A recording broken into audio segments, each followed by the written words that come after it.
Ito yung sitwasyon dito mga ka-adventure.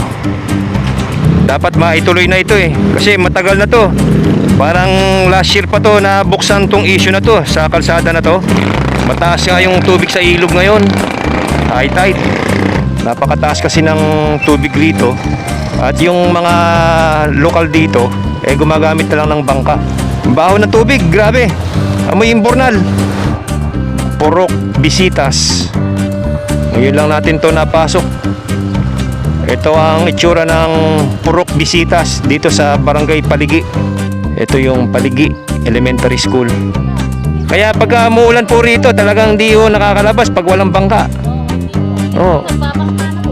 Nagbabangka na kayo doon? Hindi tinaas ito, dito, malalim. Malalim mo dito. Hanggang saan umaabot ang tubig dito? Yung bahay ko yan, naubutan ng tubig yan. Dyan hanggang sa loob ng bahay. Oh. Pero hanggang dito na lang tayo, no? Pinakita ko lang naman sa inyo yung kalagayan ng Barangay Taldawa.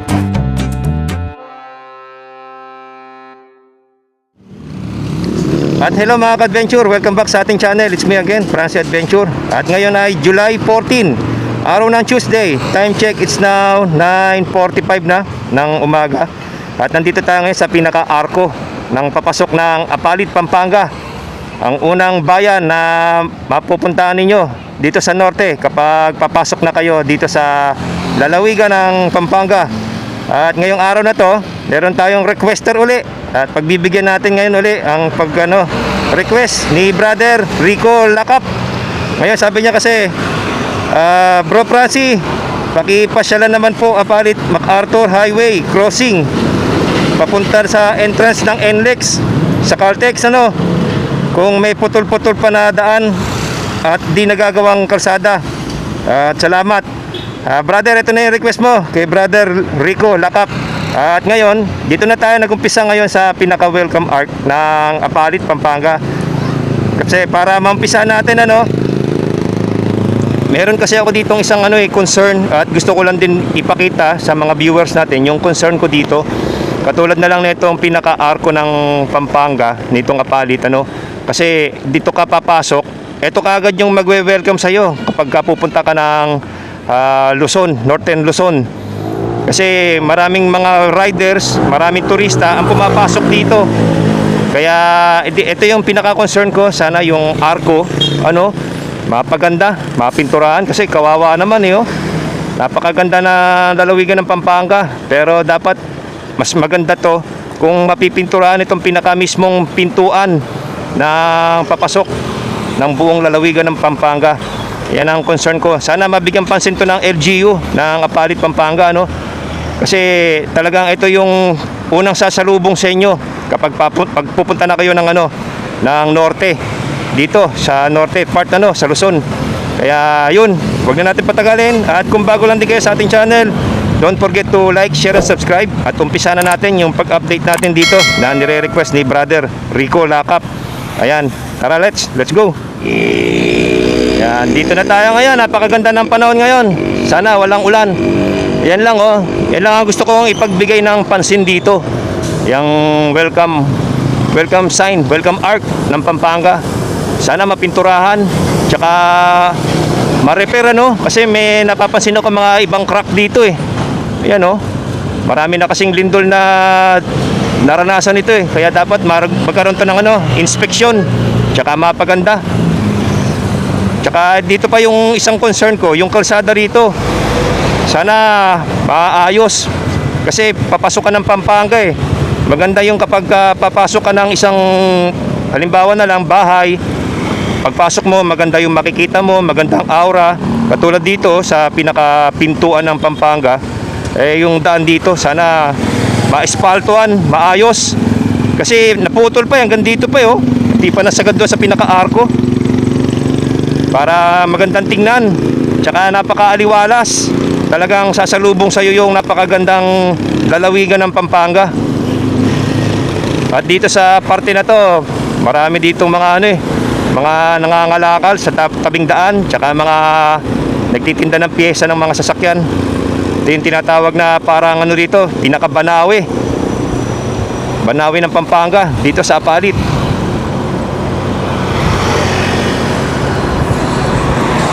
Ngayon sa parte naman na to, pagpasok nyo ng welcome sign sa welcome arc, maganda yung daan, aspaltado.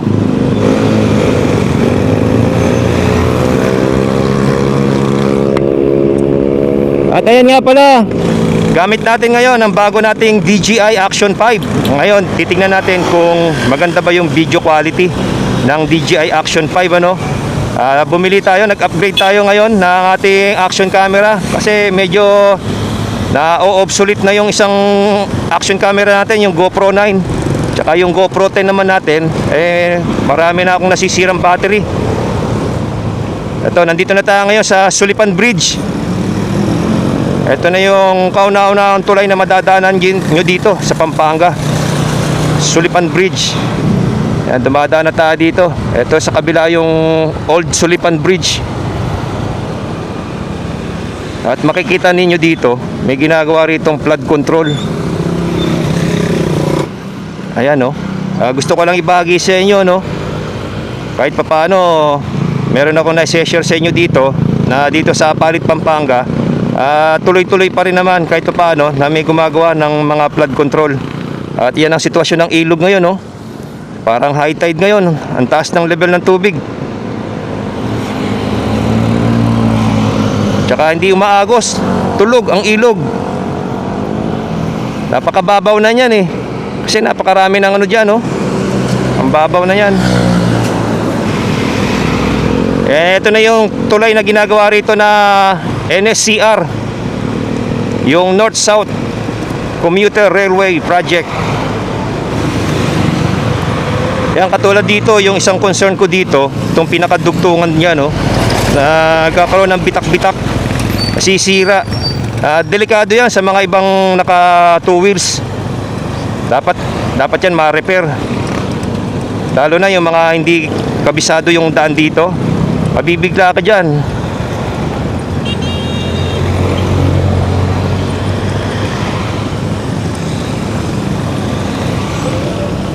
At welcome to Apalit, Pampanga.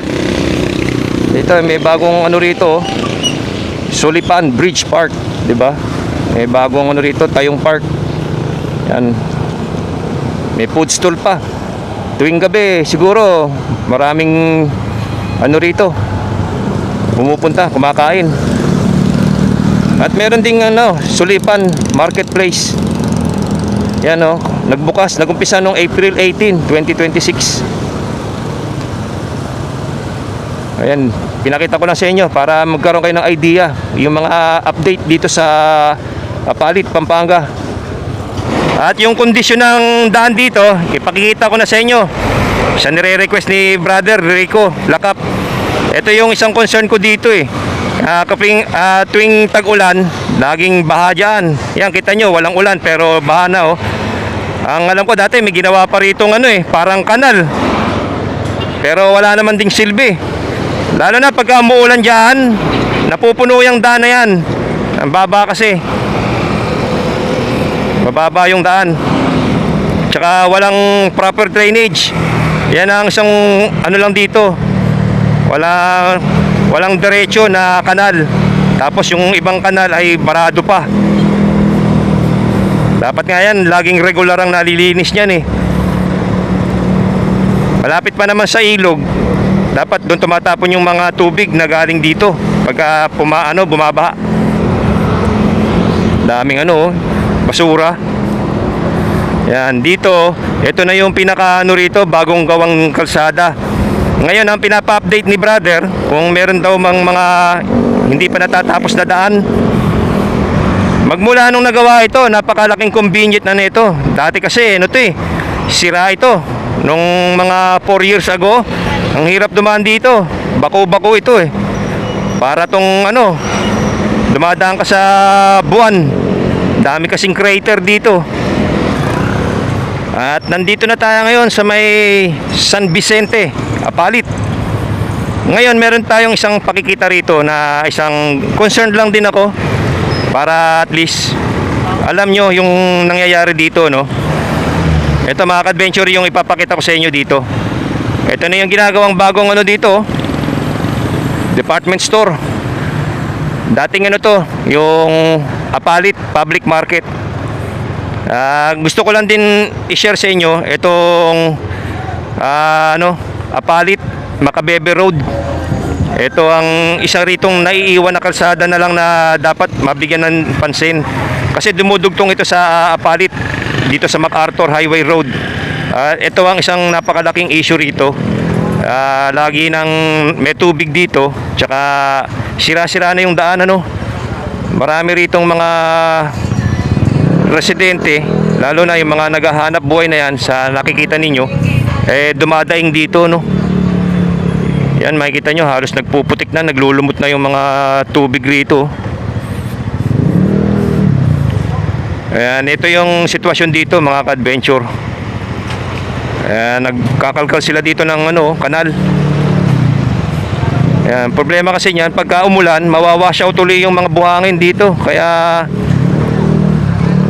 napakahirap ng kalagayan ng mga tao rito. Lalo na ngayon, magtatag-ulan na. Talagang pahirapan dito. Yan, makikita ninyo mga tindahan na yan. Pag umaabot ng sa loob ng tindahan nila yung tubig, talagang malaking perwisyo. Ito, medyo mahaba-haba rin itong ginagawang na to. Dapat maituloy na ito kasi matagal na to. Parang last year pa to na buksan tong issue na to sa kalsada na to. Pagka bumaba rito, pahirapan. Ayan, kaya medyo mabagal yung pag-usad ng traffic kasi yung mga ibang nauunang sasakyan ay nahihirapan. Ayan, pinakita ko lang sa inyo, mga ka-adventure. Dire-diretso na yan doon. Ayan, mahaba na yan.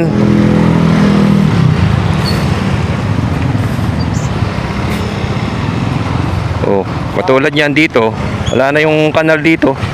Nagbabarado na, Wala na kasing matakbuhan dito yung tubig. Dahil yung kanal napuno na. Yan ang main issue ko rito na gusto kong maibalita, At sana tung taon na to, maumpisa na to, na mabigyan ng panahon at pansin ng DPWH para magawa yung daan. Yan, kita nyo, may lumot na, wala na kasing matakbuhan yung tubig dito. Kawawa yung mga tao rito. Yan, katulad niyan yung bahay na yan, lubog na, Yan, lalim niya, kita nyo, ang lalim. Kaya yan ang nangyayari. Minsan yung ibang tricycle nahihirapan pag nakakanal ka sa malalim. May mga malalalim kasing daan, mga hukay. Yan ang araw-araw na nararanasan dito ng mga residente rito, dito sa may San Vicente. Tara, babalik na tayo sa main road dito sa MacArthur Highway. Pinakita ko lang sa inyo. Kakaliwa na tayo rito sa crossing. At ngayon mag-update pa tayo. Tuloy-tuloy natin yung pag-update natin dito sa nire-request ni Brother Rico. Ito yung dito nagkaroon ng issue Naging viral to, tong daan na to, dito sa parte ng Sampaloc. Dito mismo sa tapat ng Jumbo General. Kasi dati ito, naiwan ito, itong ginagawang daan na to dati. Pero ngayon, natapos na siya At meron ng road markings din. Okay na siya. Yan, ito yung Are Bridge. Mataas nga yung tubig sa ilog ngayon, high tide. Tapos doon dati yung nakapag-vlog tayo. Yan, pwedeng mag-walking dyan, tsaka mag-jogging tuwing umaga. Meron mga ibang nagpi-fishing dyan Diyan sa lugar na yan, sa gilid ng Jumbo General. Mabuti nga nagawa ito kasi kapag bumabagyo, malalim din yung tubig rito. Yan, hanggang dito sa may tapat ng Shell. At natapos na rin sa wakas, pati yung mga ginagawang sidewalk Ayan o, to mukhang bagong ano lang to. Patatapos lang sementohan. Sariwa pa yung semento eh.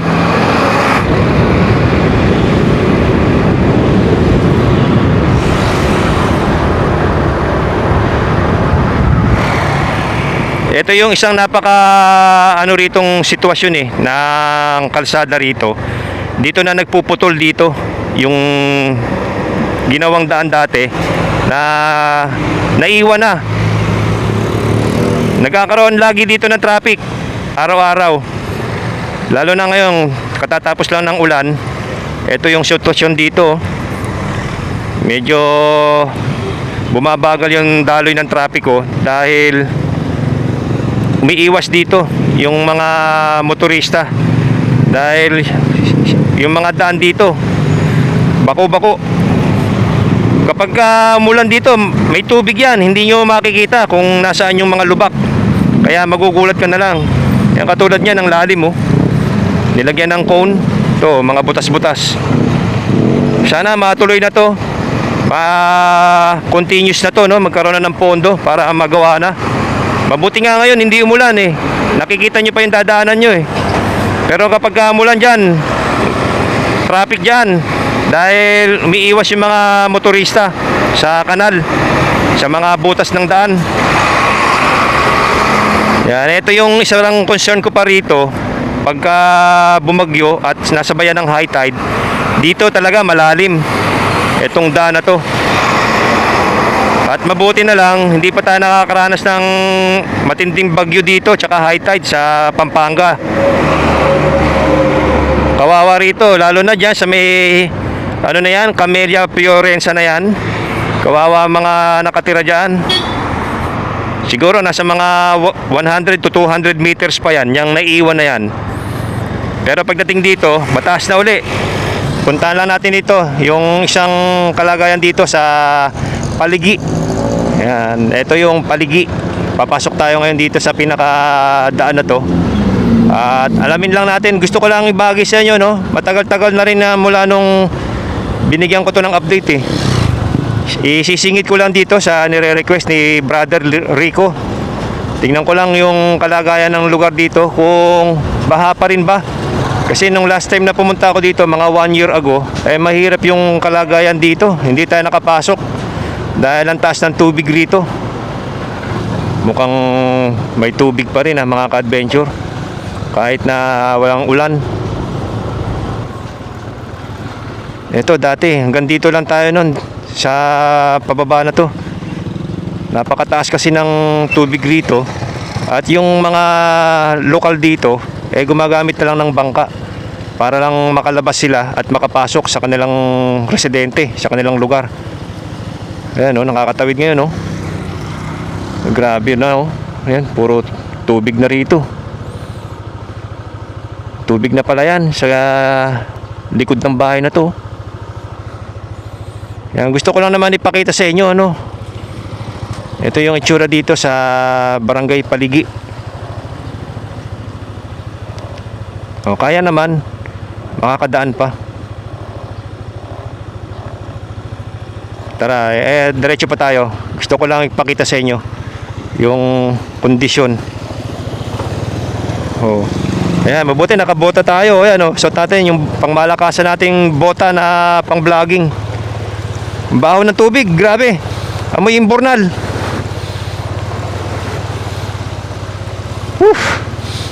Pumapasok sa... Grabe yung amoy dito.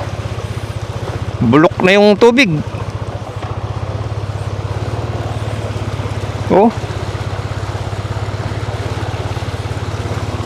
Buti nakakatiis pa yung mga residente rito sa amoy ng tubig na to. Nakakasulasok sa ilong. Ayun kawawa yung ibang bahay Mabuti nakapasok tayo ngayon. Tingnan lang natin. Gusto ko lang ipakita sa inyo yung ibang kalagayan dito ng lugar. Halos marami ng mga halos tubig na yung mga palibot ng bahay. Ito, Purok Bisitas, Barangay Paligi. Ayan oh. Dito lubog na rin. Ngayon lang natin to napasok. Ito ang itsura ng Purok Bisitas dito sa Barangay Paligi. Kawawa na rin pala yung mga ibang residente rito na nakatira, no? Ayan, no? Katulad nito, naiwanan na tong bahay rito. Lumubog na ng lumubog sa pagtaas ng daan at sa pagtaas ng tubig. Ayan, no?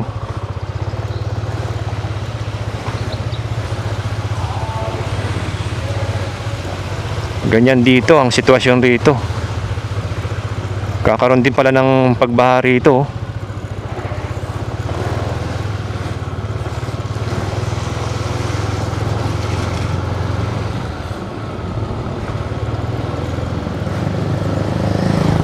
Kasi alam ko ano lang to eh, paikot na tong daan na to eh. Sa kabila, talabas ka naman. Yan, parang roundabout lang to. Mababa rin yung kalagayan ng ibang bahay rito eh. Oh, may chapel pa rito. May chapel to. Mukhang ginagawa yung chapel. Ayan oh.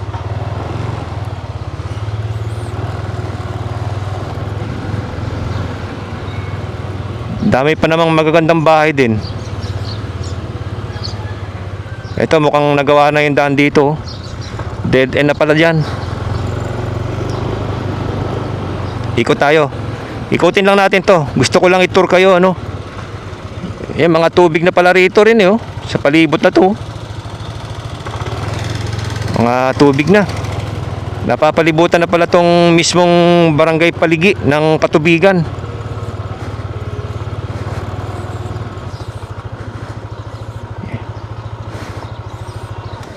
Ang baba na ng eskwela, no? Kaya makikita ninyo talagang lubog na rin. Kawawa, no? May mga teacher akong nakikita eh. Pero hindi ko alam kung merong klase. Kung parang wala akong nakikita mga ano eh. Ah, meron pala. Ayan. May pasok.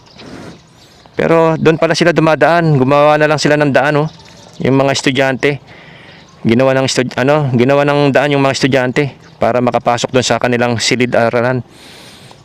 Kawawa, no? Kamusta po ang kalagayan nyo rito? Pwede pong malaman pagkatagulan? Malubog ho talaga? Dito pa po yung bisita. Kala po sila, Taldawa pa po. Ah, hanggang saan po ang tubig dyan pagka bumaba rito? Dito po wala na. Ah, wala na. Kasi nataas na po yung daan. Oo. Doon sa Sa kabila po, sa Purok ano? Puro bisitas. Bisitas. Ay, ito, anong Purok po ito? Eskwela po. eskwela po. Ah, Purok Eskwela. Doon sa kabila, Bisitas. Taldawa. Mas malala po doon. Sa Kandawa. Hanggang dito. Oo. Kaya pagka umuulan po rito, talagang di ho nakakalabas pag walang bangka. Oo, hindi po. Oo. Nagbabangka na po sila. Ah, nagbabangka na kayo doon po sa Kandawa. Ayan ang kalagayan pala rito, no?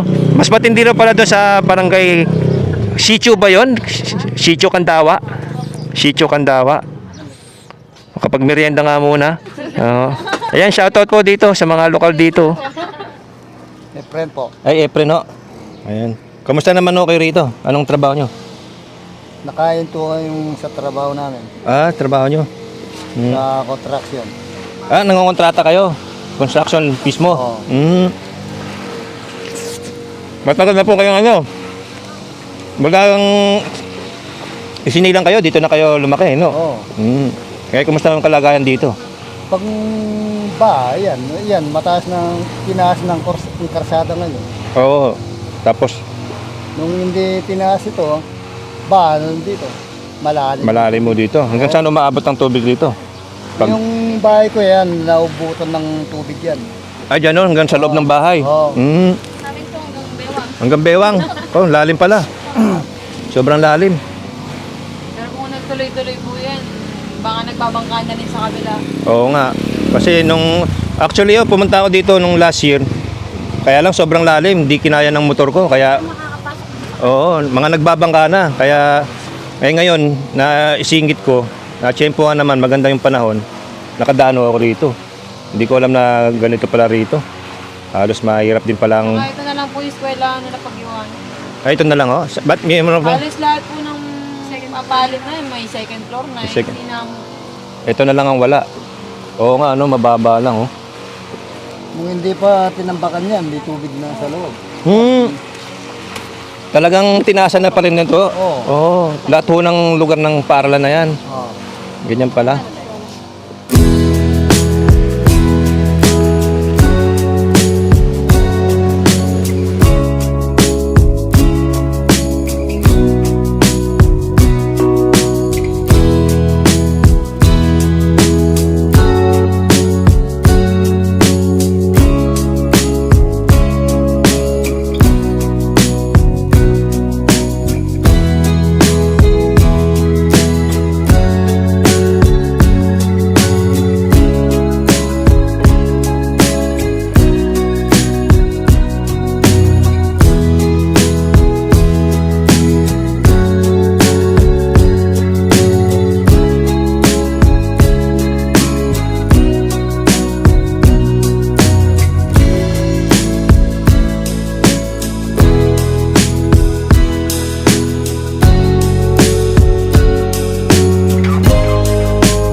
Sige po, thank you po. Ayan. At ayan na mga ka-adventure, ano, pakikita ko sa inyo uli yung kalagayan ng Paligi Elementary School. Ayan, meron palang klase. At nakita na naman nyo na talagang napapalibutan ng tubig itong buong lugar ng Barangay Paligi. Ngayon silipin lang natin yung ano, yung dito sa may Kandawa na sinasabi ng mga lokal na nakausap natin. Ito na lang palang Paligi Elementary School ang natitirang school dito sa buong Apalit na hindi pa natataasan. Ayan, may bagong gawang basketball court dito. Barangay Paligi, Apalit, Pampanga. Dito po ba yung papuntang Kandawa po? Okay, salamat po. Road close. Taldawa pala. Purok Taldawa. Para nang ang hirap din ng kalagayan dito ng mga nakatira dito, no. Yan, no. Lubog na rin dito, oh. Lagi ng baha dyan. Tapos dito rin.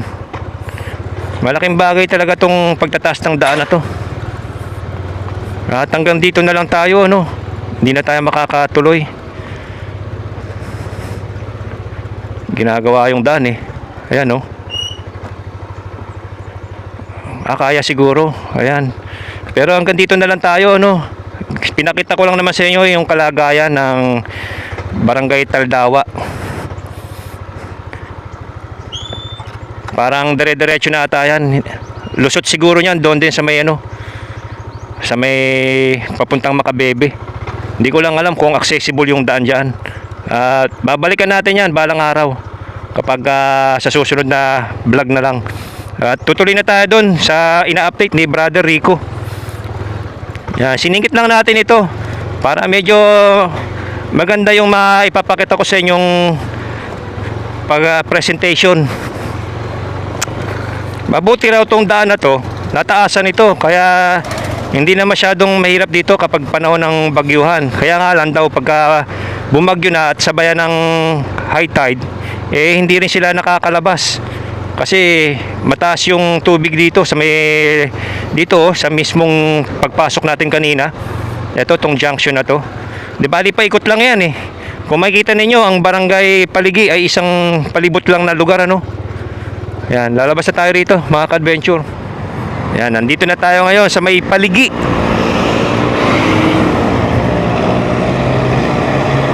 Oh, yan, ito yung pinaka junction dito.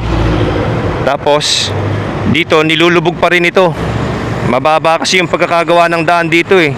Tapos yung kanal pa rito, may barado pa yan. Kaya mahirap din dito minsan dumaan kapag muulan, bumabagyo. Lalo na yung mga naka two wheels.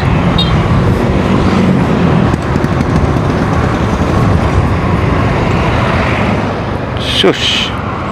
Ito na yung ano, Tulaok Bridge. Ayan oh, kita nyo. Hindi na maagos yung ilog dito. Ano na kasi, mababaw na masyado. Halos lahat ng mga ilog dito na nakikita ninyo sa mga vlog natin, mga mabababaw na yan.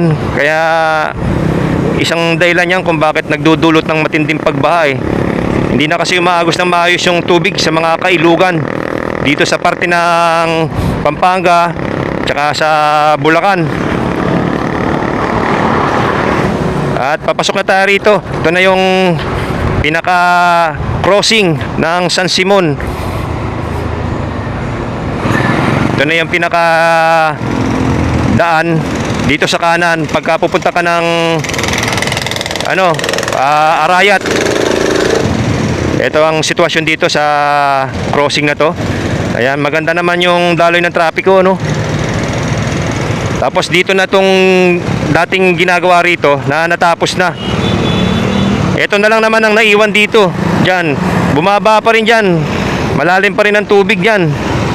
At dito, ito na yung bagong gawang daan dito. Pa-diretso na ng NLEX. Tingnan natin pa. Sagad-sagarin na natin, ano. Ito na lang ang naiwan dito. Yan, yung ano, kanal. Hindi kasi natapos yung kanal na yan eh. Hanggang doon lang yung kanal. Kaya pag may tubig dito, hindi na makaagos. Barado. Doon din sa kabila, wala rin. Hindi na naituloy yung paggawa ng kanal. Kasi bumaba dyan sa may parte ng mismong loob ng NLEX eh. Wala kasing ano dito, proper drainage. Walang kanal na tagusan ng tubig. Dapat gumawa ng imbornal. Yan, dito yung pinaka-exit ng NLEX.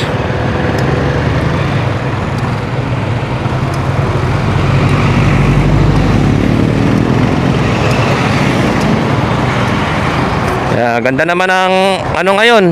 Daloy ng traffic dito sa NLEX. Dire-diretso yung mga bumibiyahe na motorista.